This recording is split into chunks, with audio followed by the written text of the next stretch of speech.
خلاف احمد الطيب مع شوبير. هل احنا بنشوف اختلافات في كل حته، بس ده كان خلاف مباشر وملوش يعني هو لا ملوش جذور. يعني ايه ملوش جذور؟ هي فجاه احمد الطيب قال حاجه شوبير ما عرفش يرد عليها في البدايه خالص. شوبير بالآلة الإعلامية اللي معاه، بالناس، بالمعدين، باللجان اللي وراه، ما عرفش يرد عليه. هو جه في مباراة أصل الحكاية يعني وقال لك هو دي قناعاته يعني، رمى إف كده قال لك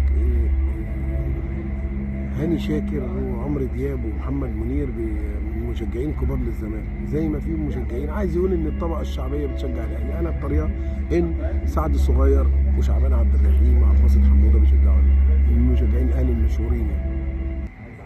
هو طبعا لو انت جيت ليه بقى الموضوع كان محرج، لو حد جه اتكلم وقال له ايه اللي انت بتقوله ده، يعني انت بتحرج عباس حموده وسعد الصغير ان هم قليلين، فيرجعوا يقول لك يعني احنا جزاتنا احنا بنشجع الاهلي. فهو حطهم في كورنر. شوبير بكل آلته الإعلامية ما عرفش يعمل حاجة، فبدأ يفكر أعمل إيه أعمل إيه أعمل إيه. رد عليه بطرق مش عارف إيه، فالموضوع كبر شوية، فجابهم وائل الإبراشي من كام سنة وشفنا الخناقة الشهيرة، افتعال لموقف أنت ما تجيبش سيرة وهو ما قالش حاجة. يعني أحمد طيب دايما عنده طريقة إنه بيتكلم لكن لا يتجاوز، زي ما حصل مع المذيعة الإعلامية الغلبانة دي اللي شكلها مش حلو دي، اللي قعد ما اعرفش اسمها ايه، قعدت تقول له مش عارف ايه، طب قول لنا نشره الاخبار اللي انت بتقولها بتريقه. بيقول لها يا دكتوره يا ست الكل، هو طريقته كده.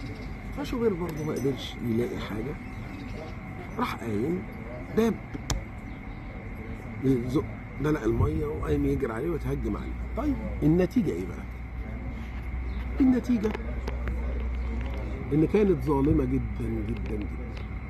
النتيجه وصلت لمرحله ان احمد الطيب هو اللي ما بقاش يذيع مباريات في مصر بسبب نفوذ شوبير. ماشي، فاحمد الطيب شايلها ازاي يا جماعه؟ بتسمعوا كلام شوبير. شوبير عامل خطا جسيم ثم خطا جسيم ثم خطا جسيم ثم خطا جسيم وبيتسامح.